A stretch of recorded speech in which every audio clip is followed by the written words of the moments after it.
صلی علی رسولہ الکریم اما بعد فاعوذ باللہ من الشیطان الرجیم بسم اللہ الرحمن الرحیم ولما بلغ اشدہ واستوى آتیناہ حکما وعلما وکذالک نجزی المحسنین صدق اللہ مولانا العلی العظیم۔ سورہ قصص میں اللہ تعالیٰ نے حضرت موسیٰ علیہ السلام کے بارے میں فرمایا کہ جب وہ اپنی جوانی کو پہنچے اور مکمل نوجوان ہو گئے تو اللہ فرماتے ہیں ہم نے ان کو حکم اور علم عطا کیا۔ علم انبیاء علیہ السلام کی وراثت ہے۔ ہر نبی کو اللہ تعالیٰ نے علم عطا فرمایا تھا، ہر نبی کے اندر علم کا شوق تھا۔ حضرت موسیٰ علیہ السلام کے اندر بھی علم کا شوق تھا۔ آج ہم ایک واقعہ ہم عرض کریں گے جو واقعہ اللہ تعالیٰ نے قرآن کریم کی سورہ کہف میں بیان فرمایا۔ اس واقعے کے پس منظر یہ ہے کہ ایک مرتبہ موسیٰ علیہ السلام بنی اسرائیل میں کھڑے ہوئے واعظ و نصیحت اور بیان فرما رہے تھے اور بہت علمی بیان فرمایا۔ تو ایک سائل نے سوال کیا کہ اللہ کے نبی یہ فرمائیے کہ اس وقت روئے زمین پر سب سے بڑا عالم کون ہے؟ حضرت موسیٰ علیہ السلام نے فرمایا کہ میں عالم ہوں اور سب سے بڑا عالم ہوں۔ یہ بات سچی بھی تھی، اس لیے کہ وقت کا پیغمبر سب سے بڑا عالم ہوتا ہے۔ تو لیکن اللہ تعالیٰ کو یہ بات ان کی پسند نہ آئی۔ اللہ تعالیٰ کی چاہت یہ تھی کہ موسیٰ علیہ السلام یہ فرماتے کہ سب سے بڑے عالم تو اللہ تعالیٰ ہیں، ان کے بعد سب سے زیادہ علم میرے پاس ہے۔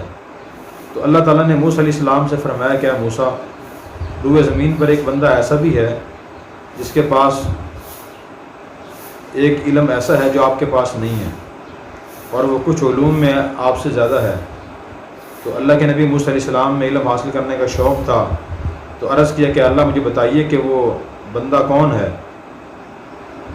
تاکہ میں ان سے وہ علم حاصل کروں جو میرے پاس نہیں ہے۔ تو اللہ تعالیٰ نے فرمایا کہ آپ جائیں اور جہاں دو دریا ملتے ہیں وہاں وہ بندہ آپ کو ملے گا، آپ جا کر ان سے وہ علم حاصل کیجئے۔ قرآن کریم میں اتنی ہی بات ہے، تو لیکن وہ دو دریا کہاں ملتے ہیں اس کا تذکرہ نہیں ہے۔ دنیا میں بہت سی جگہیں ایسی جہاں دو دریا ملتے ہیں۔ موسیٰ علیہ السلام کو شاید اللہ تعالیٰ نے بتا دیا ہوگا کہ آپ فلاں راستے پر چلیں، چنانچہ موسیٰ علیہ السلام علم حاصل کرنے کے لیے نکل پڑے۔ قرآن کریم کہتا ہے وَإِذْ قَالَ مُوسَىٰ لِفَتَاهُ لَا أَبْرَحُ حَتَّىٰ أَبْلُغَ مَجْمَعَ الْبَحْرَيْنِ أَوْ أَمْضِيَ حُقُبًا۔ اور جب موسیٰ نے اپنے نوجوان یعنی یوشع بن نون علیہ السلام سے فرمایا، اس وقت ان کے وہ خادم تھے اور موسیٰ علیہ السلام کے بعد وہ پیغمبر بنے، ان سے فرمایا کہ چلو، فرمایا کہ ہم چلتے رہیں گے اور جب تک کہ ہم ایک اس بندے سے نہ مل لیں۔ اور اللہ تعالیٰ نے موسیٰ علیہ السلام کو یہ فرمایا تھا کہ آپ ایک ٹوکری میں مردہ مچھلی لے لیں، مچھلی جہاں پہنچ کر جس مقام پر پہنچ کر آپ سے غائب ہو جائے، ہمارا وہ نیک آدمی جس کے پاس آپ سے زیادہ کچھ چیزوں کا علم ہے وہاں آپ کو ملے گا۔ موسیٰ علیہ السلام حضرت یوشع بن نون چلتے رہے اور موسیٰ علیہ السلام نے ایک مقام پر جا کر آرام فرمایا۔ یوشع بن نون جاگ رہے تھے۔ یوشع بن نون نے دیکھا کہ مچھلی اس ٹوکری سے نکلی اور دریا کے اندر داخل ہو گئی، اور داخل جب ہوئی تو ایک سرنگ کی طرح منظر بن گیا، پانی ٹھہر گیا، مچھلی زندہ بھی ہوئی، دریا کے اندر بھی گئی۔ یوشع بن نون نے سوچا کہ جب موسیٰ علیہ السلام بیدار ہوں گے پھر ان کو بتاؤں گا، لیکن جب موسیٰ علیہ السلام بیدار ہوئے تو ان کو بتانا بھول گئے۔ پھر آگے سفر کرتے رہے۔ اگلے دن جب صبح ہوئی تو موسیٰ علیہ السلام نے اپنے خادم یوشع بن نون سے فرمایا آتنا غداءنا لقد لقینا من سفرنا ھذا نصبا، ہمارا ناشتہ لے کر آؤ، ہمیں تو اس سفر سے بڑی تھکاوٹ اور تھکن پیش آئی ہے، بہت تھک گئے ہم تو ناشتہ لے کر آئے تو انہوں نے پوچھا کہ وہ مچھلی کہاں ہے؟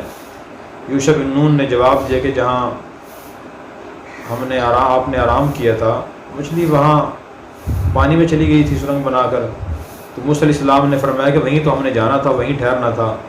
وہاں سے واپس آئے اسی مقام پر، تو وہاں آ کر دیکھا کہ ایک شخص چادر اڑ کے لیٹے ہوئے تھے، سفید کپڑا اڑ کر لیٹے ہوئے تھے۔ تو موسیٰ علیہ السلام نے فرمایا کہ السلام علیکم ورحمۃ اللہ وبرکاتہ۔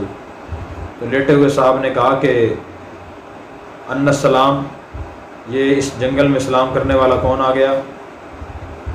تو موسیٰ علیہ السلام نے فرمایا کہ میں موسیٰ ہوں۔ انہوں نے پوچھا کہ موسیٰ بنی اسرائیل والے موسیٰ؟ موسیٰ علیہ السلام نے فرمایا کہ جی ہاں، وہ حضرت خضر علیہ السلام تھے۔ صحیح لفظ خضر ہے، بعض لوگ خضر بولتے ہیں، خضر لفظ صحیح نہیں ہے۔ خضر علیہ السلام اٹھ کر بیٹھ گئے اور موسیٰ علیہ السلام سے بات چیت شروع ہوئی۔ موسیٰ علیہ السلام نے ان سے عرض کیا، هل اتبعک علی ان تعلمنی مما علمت رشدا، کیا میں آپ کے ساتھ چل سکتا ہوں، کچھ عرصہ آپ کے ساتھ رہ سکتا ہوں تاکہ جو آپ کو علم دیا گیا ہے مجھے بھی حاصل ہو جائے، میں آپ سے سیکھ لوں۔ حضرت خضر علیہ السلام نے فرمایا کہ لن تستطیع معی صبرا، میرے ساتھ رہ کر آپ صبر نہیں کر سکیں گے، میں جو کام کروں گا آپ اعتراض کریں گے۔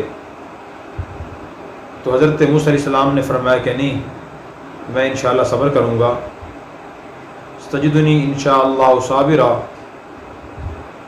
اور فرمایا کہ میں آپ کے ساتھ رہ کے صبر کروں گا، انشاءاللہ آپ مجھے صبر کرنے والا پائیں گے۔ تو خضر علیہ السلام نے پابندی لگا دی کہ جب تک میں کوئی بات نہ بتاؤں اپنے سوال نہیں کرنا، اعتراض نہیں کرنا۔ اس سے ادب معلوم ہوا کہ جب بھی کوئی آدمی کسی استاد کے پاس علم حاصل کرنے کے لیے جائے، اعتراض اور اشکالات کرنے کے بجائے ان کی باتوں کو توجہ سنیں اور دل میں عقیدت اور احترام رکھے، پھر اسے کسی عالم سے، استاد سے علم حاصل ہوگا۔ اگر ہر بات پر وہ اعتراض کرے گا، ہر بات پر اشکال کرے گا، علم حاصل نہیں ہوگا۔ ہاں، سمجھنے کی نیت سے سوال کرنا ٹھیک ہے۔ تو خضر علیہ السلام نے فرمایا کہ آپ مجھ سے سوال نہیں کریں گے۔ موسیٰ علیہ السلام نے عرض کیا کہ ٹھیک ہے۔ تینوں چل پڑے، دریائے کنارے چلتے رہے۔ دریا میں ایک کشتی نظر آئی، تو خضر علیہ السلام کو دیکھ کر انہوں نے، کشتی والوں نے بٹھا لیا۔ موسیٰ علیہ السلام بھی بیٹھ گئے۔ تو موسیٰ علیہ السلام بھی بیٹھے تھے، یوشع بن نون بھی بیٹھے تھے، خضر علیہ السلام بھی بیٹھے تھے۔ خضر علیہ السلام نے کشتی کا ایک پھٹا دریا کا جو نیچے سطح میں تھا، تہہ میں تھا، وہ نکال دیا اور پھٹا وہ کھیڑ دیا۔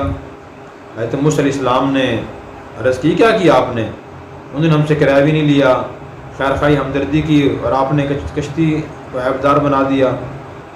تو خضر علیہ السلام نے فرمایا کہ الم اقل لک انک لن تستطیع معی صبرا، کیا میں نے آپ سے نہیں کہا تھا کہ آپ میرے ساتھ رہ کے صبر نہیں کر سکیں گے؟ موسیٰ علیہ السلام نے عرض کیا کہ میں فلا تؤاخذنی بما نسیت ولا ترہقنی من امری عسرا، میں بھول گیا ہوں کہ مجھے سوال نہیں کرنا تھا، تو آئندہ نہیں کروں گا، آپ میرا کام مشکل نہ کیجیے۔ آگے پھر چلتے رہے۔ پھر خضر علیہ السلام، موسیٰ علیہ السلام، یوشع بن نون ایک بستی میں داخل ہوئے۔ بستی کے لوگوں سے کہا کہ ہمیں کھانا کھلاؤ، انہوں نے کھانا کھلانے سے انکار کر دیا۔ خضر علیہ السلام نے دیکھا کہ دیوار گرنے کے قریب تھی، جھکی ہوئی تھی، تو خضر علیہ السلام نے دیوار سیدھی کر دی، یا تو ہاتھ پھینک کر سیدھی کر دی، یا گرا کر دوبارہ تعمیر کر دی، اور مفت میں تعمیر کر دی، ان سے مزدوری بھی نہیں لی۔ تو حضرت موسیٰ علیہ السلام نے پھر عرض کیا کہ اگر آپ چاہتے تو ان سے مزدوری لے لیتے، انہوں نے کھانا بھی نہیں کھلایا ہمیں، آپ نے کام مفت میں کر دیا۔ پھر خضر علیہ السلام نے فرمایا میں نے تم سے نہیں کہا تھا میرے ساتھ رہ کر آپ صبر نہیں کر سکیں گے؟ حضرت موسیٰ علیہ السلام نے پھر عرض کیا کہ اگر میں سوال کروں تو بے شک آپ مجھے آپ ساتھ نہ رکھیں۔ پھر چل پڑے اور آگے چل کر دیکھا کہ بچے کچھ کھیل رہے تھے۔ ایک نابالغ بچے کا خضر علیہ السلام نے سر پکڑا اور سر جسم سے علیحدہ کر دیا، اسے قتل کر دیا۔ موسیٰ علیہ السلام نے پھر اعتراض کیا اور کہا کہ جی آپ نے اقتلت نفسا زکیۃ بغیر نفس لقد جئت شیئا نکرا، آپ نے تو ایک معصوم جان کو ناحق قتل کر دیا ہے، اس نے قتل نہیں کیا، کوئی جرم نہیں کیا، آپ نے قتل کر دیا۔ تو خضر علیہ السلام نے فرمایا کہ ھذا فراق بینی و بینک سأنبئک بتأویل ما لم تستطیع علیہ صبرا، میرے اور آپ کے درمیان جدائی کا وقت آ گیا ہے، ہم دونوں اکٹھے نہیں رہ سکتے۔ البتہ جو کام میں نے 3 کیے ہیں ان کی حقیقت کیا تھی، میں نے وہ کام کیوں کیے، میں آپ کو بتا دیتا ہوں۔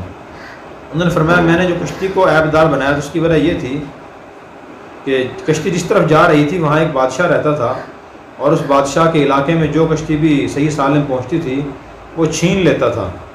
تو میں نے کشتی کو عیبدار اس لیے بنایا تھا کہ بادشاہ کشتی کو نہ چھینے، اور کشتی والوں نے ہم پر احسان کیا، ہم سے کرایہ نہیں لیا، تو ان کے یہ ذریعہ آمدن ہے، رزق حلال حاصل کرنے کا ذریعہ ہے، ان کے پاس رہے، یہ اس سے محروم نہ ہوں۔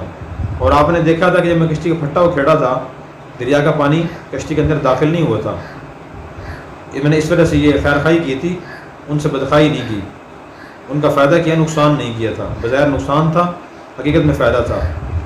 اور دوسرے واقعے کی وجہ یہ بیان فرمائی کہ وَأَمَّا الْجِدَارُ فَكَانَ لِغُلَامَيْنِ يَتِيمَيْنِ فِي الْمَدِينَةِ وَكَانَ تَحْتَهُ كَنْزٌ لَهُمَا وَكَانَ أَبُوهُمَا صَالِحًا فَأَرَادَ رَبُّكَ أَن يَبْلُغَا أَشُدَّهُمَا وَيَسْتَخْرِجَا كَنْزَهُمَا رَحْمَةً مِّن رَّبِّكَ وَمَا فَعَلْتُهُ عَنْ أَمْرِي. کہ جو دیوار میں نے سیدھی کی تھی وہ یتیم بچوں کی تھی.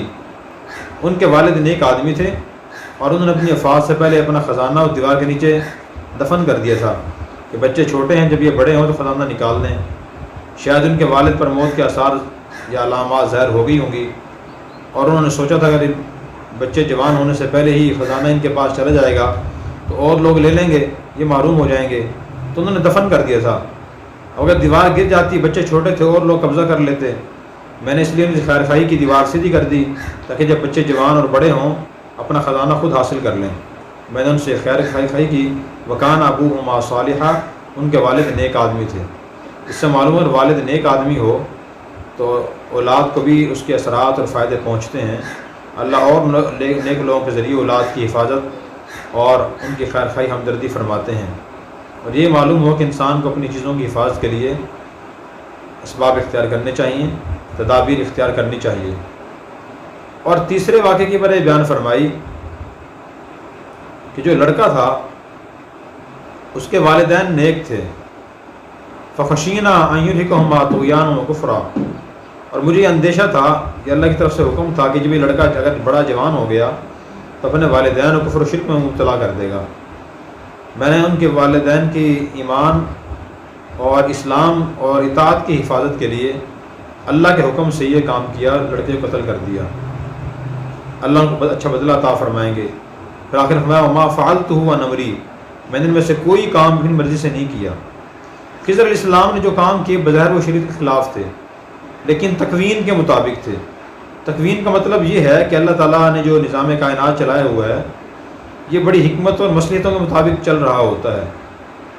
اس میں ہمیں بعض اوقات اپنا کوئی نقصان نظر آتا ہے، اپنے کسی جاننے والے نقصان نظر آتا ہے کہ یہ فلاں آدمی بہت نادار غریب ہو گیا، اس کو غریب نہیں ہونا چاہیے تھا. ہم یہ سوچتے ہیں. ہم سوچتے ہیں فلاں آدمی فوت ہو گیا، اس کے بچے بہت چھوٹے ہیں، اس سے فوت نہیں ہونا چاہیے تھا. یا فلاں آدمی کو یہ حادثہ پیش آیا، اسے حادثہ نہیں پیش آنا چاہیے تھا. فلاں آدمی فلاں چیز سے محروم ہے، اسے محروم نہیں ہونا چاہیے تھا. تو اللہ تعالیٰ کی حکمتوں کے مطابق جو کچھ ہو رہا ہوتا ہے وہ صحیح ہو رہا ہوتا ہے.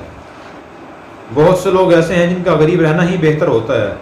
اگر ان کے پاس دولت آ جائے تو اللہ کے اتنے نافرمان ہیں اور اتنے وہ حد سے تجاوز کریں کہ لوگوں پر ظلم و ستم کے پہاڑ توڑ دیں اس دولت کی بنیاد پر. ان کا غریب رہنا ہی بہتر ہوتا ہے. بعض لوگ تندرست اور صحت مند ہوتے ہیں تو ان کا تندرست صحت مند ہونا ہی بہتر ہوتا ہے. اگر وہ تندرست نہ ہوں، بیمار پڑ جائیں، اتنی بے صبری، ناشکری اور شکوہ شکایت اللہ تعالیٰ سے کریں تو ایمان خطرے میں پڑ جائے. بعض لوگ بیمار ہوتے ہیں، اللہ کی حکمت ان کے بیمار رہنا ہی بہتر ہوتا ہے. اگر ان کو اللہ صحت عطا فرمائے، لوگوں پر اتنی ظلم و زیادتی کریں کہ لوگوں کو زندگی مشکل بنا دیں. تو حضرت خضر علیہ السلام ان تکوینیات پر مقرر تھے. موسیٰ علیہ السلام کے پاس تشریعی علم تھا، شریعت کا علم، یہ حلال ہے، جائز ہے، ناجائز ہے، صحیح ہے، غلط ہے. اور خضر علیہ السلام کے پاس تکوین کا علم تھا. تو اس سے معلوم ہوا کہ دنیا میں علوم بہت زیادہ ہوتے ہیں اور بعض علوم وہ بھی ہوتے ہیں جو کسی وقت کے پیغمبر کے پاس پہلے نہیں ہوتے، بعد میں آتے ہیں. اللہ تعالیٰ نے قرآن کریم میں خود فرمایا وَعَلَّمَكَ مَا لَمْ تَكُنْ تَعْلَمْ وَكَانَ فَضْلُ اللَّهِ عَلَيْكَ عَظِيمًا. نبی کریم صلی اللہ علیہ وسلم سے فرمایا کہ ہم نے آپ کو ان چیزوں کا علم دیا جن کو آپ جانتے نہیں تھے. اللہ کا آپ پر بہت بڑا فضل ہے. اس واقعے میں ہمارے لیے سبق یہ ہے کہ ہم میں سے ہر آدمی بھی خود کو علم کا محتاج سمجھے، علم کا طلبگار بنائے. علم کا شوق دل میں ہونا چاہیے. اور خاص طور پر جو علم شریعت ہے جو انبیاء علیہ السلام لوگوں کو سکھاتے تھے، اللہ تعالیٰ بھیجتے تھے، وہ ہر مسلمان حاصل کرنے کی کوشش کرے. کب تک حاصل کرے؟ نبی کریم صلی اللہ علیہ وسلم نے ارشاد میں اطلب علم من المہد الی اللحد، پنگھوڑے اور جھولے سے لے کر گود سے لے کر قبر تک علم حاصل کرو. اسی طرح آپ نے یہ بھی ارشاد فرمایا منہومان لا یشبعان، منہوم فی العلم ومنہوم فی الدنیا، کہ دو بھوکے کبھی سیر نہیں ہوتے. ایک دنیا کا بھوکا، یہ دنیا کا حریص، اس کے پاس دولت کے انبار ہوں، چاہتا ہے کہ اور دولت آ جائے اور دولت آ جائے. دوسرا علم کا حریص کہ وہ کبھی بھی سیر نہیں ہوتا، وہ سمجھتا رہتا ہے کہ میرے پاس مجھے اور بھی علم کی ضرورت ہے. میں نے تفسیر پڑھ لی، میں حدیث ہی پڑھ لوں، حدیث کا فلاں علم حاصل کر لوں، میں مسائل کا علم حاصل کر لوں، میں انبیاء کی سوانح حیات اور سیرت پڑھ لوں. میں تصوف کا علم حاصل کر لوں، اخلاقیات کا علم حاصل کر لوں، معاملات کا علم حاصل کروں، عقائد کا علم حاصل کروں، عبادات کا علم حاصل کروں، وہ آگے بڑھتا رہتا ہے. تو حضور نے جو فرمایا کہ علم کا جو حریص ہے کبھی سیر نہیں ہوتا، ہمیں علم کا حریص ہونا چاہیے. دیکھیں موسیٰ علیہ السلام سب سے بڑے آسمانی کتاب تورات کے عالم تھے، لیکن پھر بھی ان کے پاس علمی کمی تھی، جا کر انہوں نے علم حاصل کیا. ہمیں بھی علم حاصل کرنا چاہیے اور ذرا حاصل کرنے کی کوشش کرنی چاہیے. اللہ تبارک و تعالی ہمیں انبیاء علیہ السلام والا یہ شوق علم نصیب فرمائے، علم نافع عمل صالح کی توفیق عطا فرمائے. Subscribe now and press the bell icon. Never miss an update.